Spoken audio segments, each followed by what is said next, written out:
Bismillah, Assalamualaikum warahmatullahi wabarakatuh. Alhamdulillah hamdan katsiran thayyiban mubarakan fihi kama yuhibbu rabbuna wa yarda.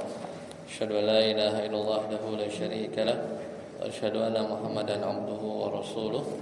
Allahumma shalli ala Muhammad wa ala ali Muhammad. Alhamdulillahilladzi bi ni'matihi tatimmu shalihat. Alhamdulillah kita masuk di pertemuan yang ke-30. Sekarang bertepatan di tanggal 17 Agustus ya, 23 Safar 1447. Kita kembali melanjutkan pembahasan kita. Terakhir kita sudah bahas itu di bab zakat. Ya, bab zakat. Terakhir kita sudah selesaikan yaitu bab tentang zakat hewan ternak. Ini sedikit kita selesaikan sebelum kita masuk ke bab baru, yaitu tentang bab zakat fitrah. Ya, jadi kita selesaikan sebelum nanti kita ganti bab yang baru. Ya, zakatul fitr. Ya, zakat fitrah itu adalah sesuatu yang diwajibkan untuk dikeluarkan dengan sebab berakhirnya puasa Ramadan. Ya, puasa Ramadan. Maka zakatul fitr ini tidak seperti zakat sebelumnya yang berkaitan dengan harta, tetapi justru sebaliknya. Zakat fitrah ini adalah berkaitan dengan tanggungan. Ya, berapa jumlah tanggungan yang kita punya, dan fungsi utamanya adalah untuk tazkiyah, yaitu adalah menyucikan jiwa kita. Ya, jadi lebih ke arah sana. Makanya sekali lagi ya, zakat dalam rukun Islam yang dimana Abu Bakar As-Siddiq radhiyallahu anhu itu memerangi orang yang enggak mau bayar zakat, atau yang bisa kita kenal di zakat ya di rukun Islam itu lebih kepada zakatul mal yang kemarin kita sudah bahas. Makanya kata Ibnu Umar, Rasulullah SAW pernah bersabda, Ibnu Umar ya pernah berkata, faradu Rasulullah sallallahu alaihi wasallam shadaqatal fitr. Ya, jadi Rasulullah SAW itu pernah mewajibkan shadaqatal fitr min Ramadan. Jadi zakat fitrah min Ramadan. Berapa jumlahnya? Sa'an. Satu sa. Min tamr. Dulu kurma ya, dulu kurma. Aw sa'an min sya'irin, atau gandum. Satu sa kurma atau satu sa gandum ya. Alal abdi, baik itu dia orang yang merdeka, wal hur, ya, jadi dia baik itu dia hamba sahaya, wal hur atau orang yang merdeka, wal dzakara yang laki, wal untha dan juga yang perempuan. Was-shagir yang kecil, makanya ketika lahir ya belum masuk batas dari zakat fitr, maka harus di zakat fitrahkan ya ketika memang sudah sah ya dia lahir. Kemudian wal unsa, dan juga tadi ya laki perempuan, as-shagir yang kecil, wal kabir dan juga yang besar ya minal muslimin. Ya, jadi itu adalah hukum atau dalil yang diambil di mazhab Hambali ya terkait wajibnya zakat fitrah. Nah, syaratnya kapan itu wajib? Yaitu bagi setiap muslim, baik anak-anak berarti belum balik ya, dewasa yang sudah balik, laki-laki, wanita, kemudian hamba sahaya, orang yang merdeka. Ya kalau kita lihat tadi ya di hadis Ibnu Umar tadi ya yang disebutkan, diriwayatkan oleh Imam Bukhari dan Muslim, muttafaqun alaih. Nah, bagaimana status zakat bagi janin? Jadi udah ada ya, sudah, apalagi sekarang sudah ada teknologi yang menerka bahwa ruh ya atau janin ya, tapi belum lahir ya. Dan kita percaya ketika dia sudah lewat dari masa 4 bulan, sudah ditiupkan ruh dan seterusnya, ya berarti ketika umurnya berapa? 4 bulan, maka dianjurkan oleh sebagian ulama, dianjurkan juga untuk menunaikan zakat bagi janin yang sudah ditiupkan ruh, sebagaimana dalam syariat kita, yaitu ketika umurnya berapa? 4 bulan ya, 4 bulan. Dan ini dilakukan oleh para sahabat. Ya, jadi itu ya tambahan ya. Jadi meskipun tadi di riwayat Ibnu Umar itu tidak disebutkan janin, ya tidak disebutkan janin. Nah, kemudian zakat fitrah tidak wajib kecuali dengan 2 syarat. Tadi harus Islam. Jadi zakat fitrah itu tidak wajib bagi orang kafir. Kemudian ketika waktunya itu masuk atau memang ditunaikan zakat fitrah itu punya waktu ya, maka saat itu dia punya kadar makanan pokok untuk dirinya, dan dia punya lebih ya dari makanan pokok yang wajib menjadi tanggungan yang dinafkahi oleh dia pada hari ya, di malam Idul Fitri. Biasanya itu di takbiran ya, di malam takbiran dia punya lebih ya. Bisa aja kan ada orang yang tidak sama sekali punya persediaan, jadi tidak mampu ya. Jadi maka tidak wajib ya, tidak wajib kalau memang dia tidak punya sekadar tadi ya, sok makanan. Kalau kita dikiaskan dengan beras, maka tidak wajib atas dia ya, tidak wajib atas dia. Nah, di antara hikmahnya tadi ya, karena zakat fitr ini tidak berkaitan dengan harta secara langsung seperti zakat mal, zakat emas, perak yang sebelumnya kita bahas, tapi di sini lebih kepada untuk tazkiyah, yaitu menyucikan dari diri kita. Mungkin waktu Ramadan kita berpuasanya itu banyak yang sia-sia atau banyak hal-hal yang mengurangi pahala ya, itu mungkin saja dari 30 hari kita berpuasa, maka disucikanlah di ibadah zakat fitr ini.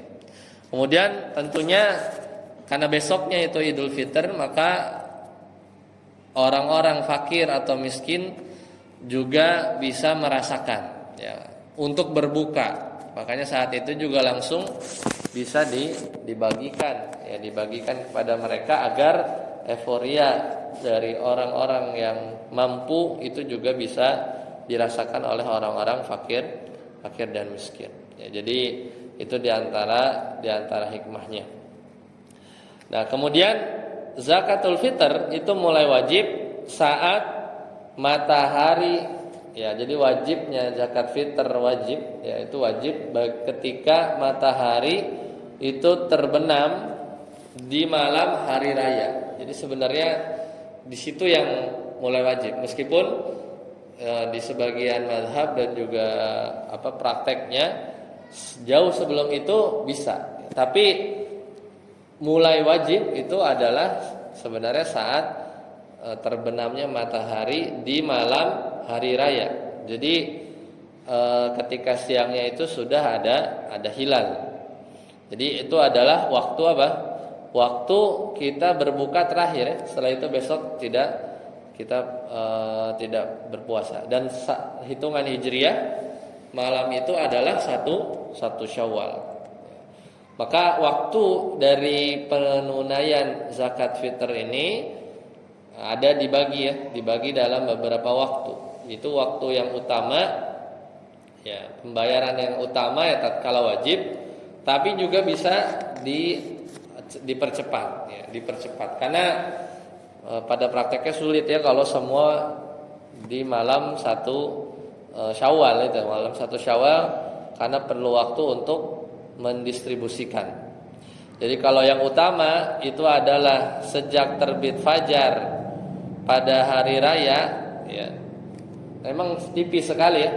Jadi besoknya sebenarnya waktu yang utama itu adalah besoknya. Jadi fajar sampai sebelum pelaksanaan sholat Id. Ini sesuai hadis Ibnu Umar juga. Sebagaimana tadi wajibnya zakatul fitr itu juga berdasarkan hadis Ibnu Umar. Jadi bahwasanya Nabi SAW itu memerintahkan untuk menunaikan zakat fitrah itu adalah sebelum orang-orang berangkat sholat Id. Adapun waktu yang boleh, jadi meskipun tidak utama, yang boleh itu adalah ya jauh sebelum hari, 1, 2 hari, 3 hari sebelum hari raya. Dan ini juga dilakukan oleh para sahabat. Dan itu yang lebih memungkinkan ya di zaman sekarang. Baik, terakhir. Sekarang kita akan membahas tentang mustahik. Ya.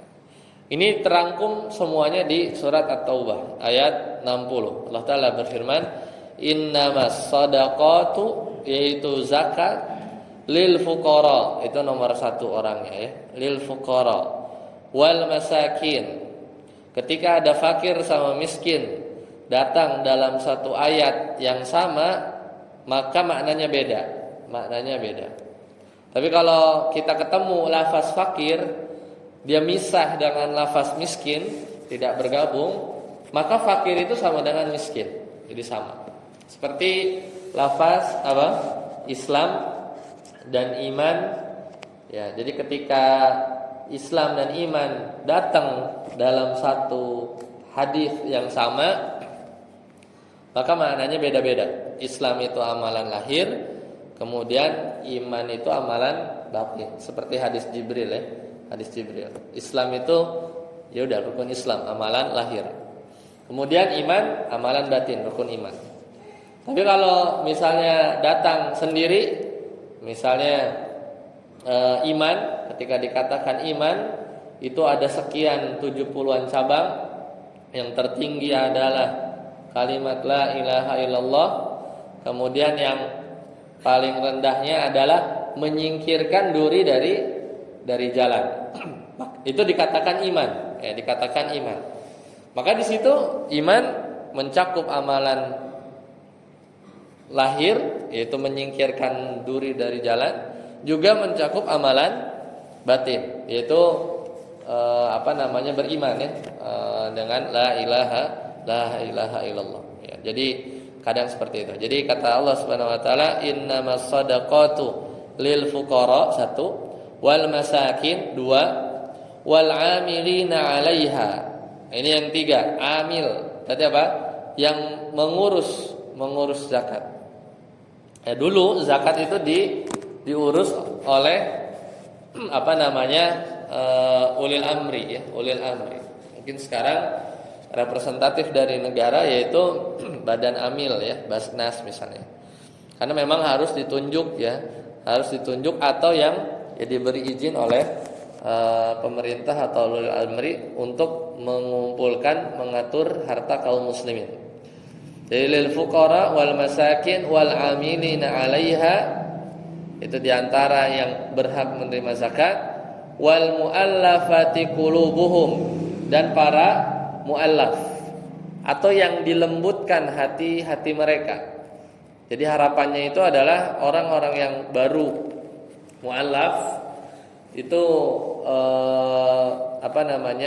agar dia lebih kuat ya dalam keislamannya karena baru, maka dia termasuk orang-orang yang berhak menerima zakat.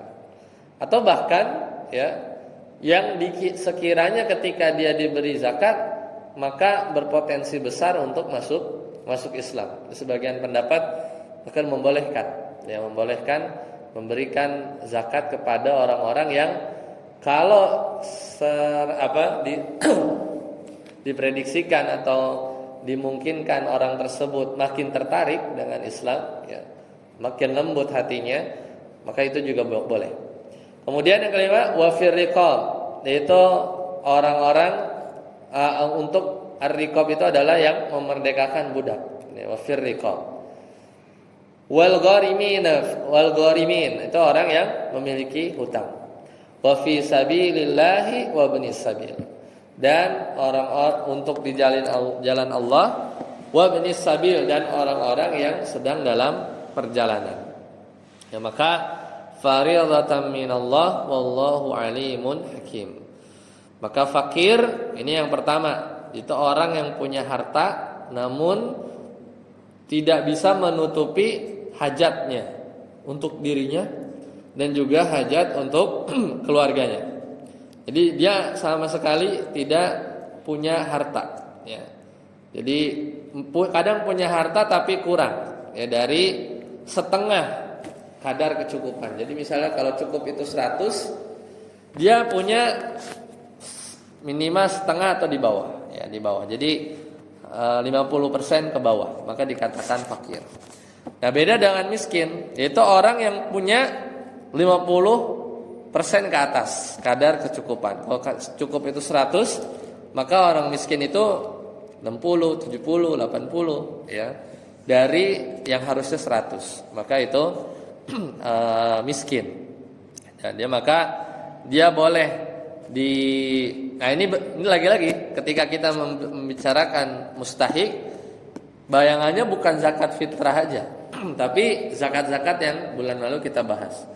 Zakatul mal, ya, zakatul mal. Maka memberinya itu, ya, kalau memang memungkinkan atau saldo atau memang di baitul mal itu cukup banyak, ya. Ya tergantung, ya. Kalau dulu itu diberi harta atau diberi harta zakat itu kepada fakir atau miskin itu sejumlah 100, cukup kan, kadar cukupnya 100 kali 1 tahun, ya, 360 hari atau 12 bulan, ya. Jadi diberi langsung, ya, kebutuhan yang mencukupi selama satu tahun. Karena siklus zakat, ya, kalau zakat mal itu adalah tahunan kan, haul.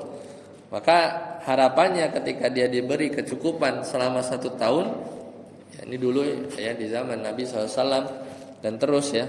Bahkan di zaman siapa? Umar bin Abdul Aziz itu bingung kan, karena tidak ada yang miskin atau kategori ini, ya. Makanya harta zakat, ya, semua adalah orang-orang yang hartanya haul dan nisab. Ketika mau diberi, ya, tidak ada orang yang mau menerima. Nah, kemudian sama orang miskin, berarti kalau antara fakir dan miskin, kalau misalnya secara ideal itu diberikan 1 tahun keperluan hidupnya, maka yang paling banyak tentunya adalah fakir, ya. Karena fakir itu kan secara definisi adalah yang kebutuhannya dia hanya punya 50% ke bawah, ya, seperti itu. Kemudian yang ketiga, amilin wal amilina 'alaiha, yaitu adalah orang yang diutus oleh pemimpin untuk mengumpulkan zakat. Maka dia juga sama, diberikan zakat untuk mencukupi, ya, keperluan dia, ya dari mengurusi harta zakat ini, ya. Maka amil zakat zaman sekarang, ya, mungkin untuk gajinya dia, ya, dia bekerja, dia tugasnya mengumpulkan, ya, kemudian menjaga hartanya dan juga membagikan.